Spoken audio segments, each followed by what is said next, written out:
Selamat pagi sahabat rohani yang dikasihi Tuhan. Sebelum kita mendengarkan firman Tuhan di pagi hari ini, marilah kita berdoa. Kasih karunia dari Allah Bapa dan anaknya Tuhan Yesus Kristus kiranya menyertai kamu sekalian. Amin. Firman Tuhan di pagi hari ini tertulis di kitab Ester pasal 2 ayat 17. Saya akan membacakannya untuk kita semua. Ester dicintai oleh raja lebih daripada semua perempuan lain. Ia mendapat kasih sayang raja lebih daripada semua anak darah lain, sehingga raja mengenakan mahkota kerajaan ke atas kepalanya dan mengangkat dia menjadi ratu ganti Wasti. Demikian pembacaan firman Tuhan. Sahabat rohani yang dikasihi Tuhan, ketika kita berjumpa dengan seseorang di tempat yang tidak kita duga, ada kalanya kita akan berkata, kebetulan kita kebetulan ya ketemu di sini gitu.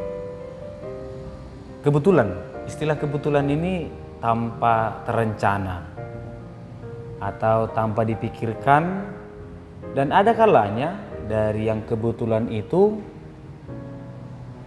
tercipta hal yang luar biasa.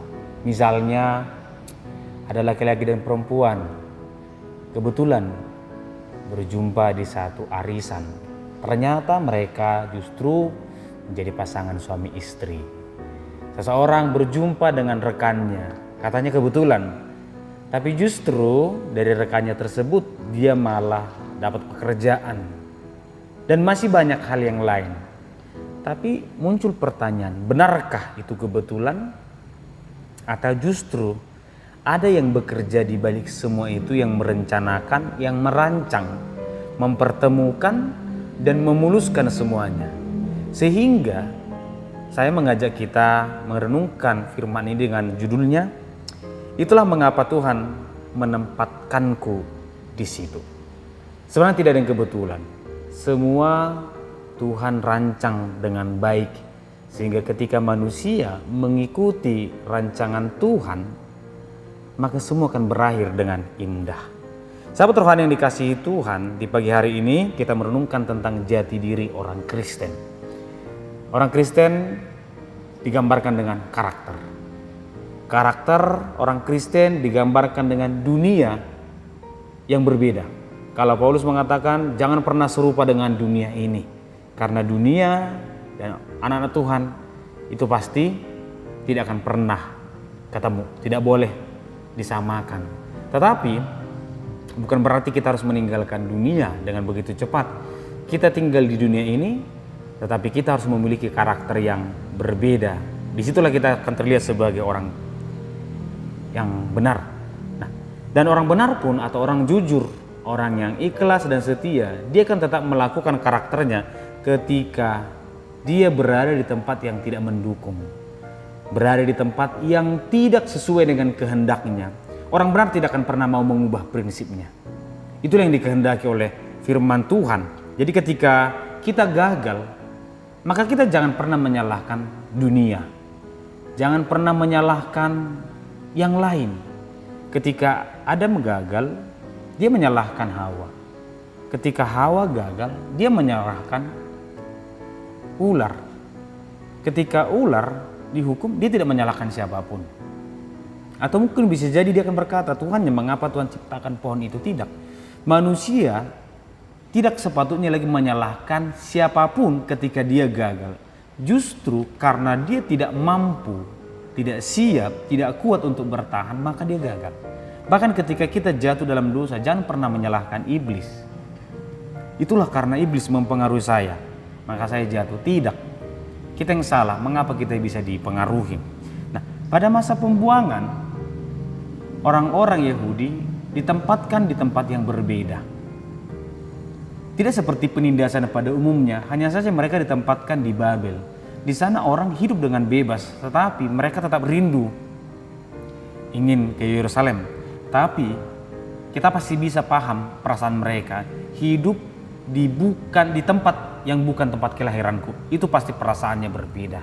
Selalu yang namanya siapa pengusaha atau penguasa setempat, pemilik, siapa pebisnis, siapa yang mayoritas, siapa yang minoritas. Sehingga orang-orang Yahudi di sana memang merasa terkucilkan dan terancam oleh orang-orang tertentu. Maka di saat yang demikian Tuhan akan melihat atau Tuhan akan menguji bagaimana iman orang-orang ketika mereka terjepit. Apakah justru mereka tidak akan peduli terhadap sesamanya, atau justru mereka akan berkata kita harus bergandeng tangan agar kita kuat. Saat itu Esther memiliki peluang yang sangat menarik. Bukan karena cantik saja, tetapi karena dia benar. Raja mengasihi dia dan membuat dia menggantikan Ratu Wasti, seorang perempuan Yahudi yang tinggal di kampung orang. Diangkat sangat tinggi dan sangat luar biasa, sama seperti Yusuf di Mesir. Apa yang dipikirkan oleh Yusuf bukan hanya dirinya, tapi keluarganya, saudara-saudaranya. Apa yang dipikirkan oleh Esther bukan hanya dirinya, tapi orang-orang lain yang berada bersama dia. Disinilah ingin ditekankan kepada kita bahwa Tuhan tidak salah menempatkan Esther di situ. Dia mampu bertindak untuk kebaikan umatnya. Sebenarnya kalau kita pikirkan, Esther itu bisa hidup tenang, nyaman sebagai ratu. Mungkin berbahagia menikmati posisinya, tidak sehebat, tidak seberuntung yang lain. Tetapi dia mengimani, Tuhan menempatkan aku di sini bukan tanpa tujuan, tapi pasti ada tujuan yang harus ku benahi. Esther adalah satu kitab yang di dalamnya tidak ada nama Allah. Tidak ada. Jika kita baca-baca, kita Esther tidak ada. Tetapi Esther adalah salah satu karakter gambaran orang yang beriman. Justru Esther adalah gambaran garam dan terang. Meskipun kitab itu tidak menyebut nama Allah, tapi itu dimasukkan dalam satu kitab, Alkitab kita, Perjanjian Lama, karena itulah gambaran orang beriman. Oleh karena itu sahabat rohani yang dikasihi Tuhan, ketika Tuhan menempatkan kita di satu tempat, imani bahwa Tuhan sengaja membuat kita di situ agar kita memperbaharui sesuatu, melakukan sesuatu. Ketika Tuhan mempertemukan kita dengan orang yang menurut kita bukan tipe kita, jangan-jangan Tuhan sengaja mempertemukan supaya kita memperbaiki sesuatu. Ketika Tuhan menempatkan kita di tempat yang tidak cocok dengan kita, jangan-jangan Tuhan sengaja agar kita membenahinya, memperbaharuinya. Kekristenan harus menjadi sumber berkat. Dan dengan pekerjaan yang baik, pada akhirnya orang akan berkata, untung dia ada di sini. Untung Esther ada di sini. Untung kamu ada di sini.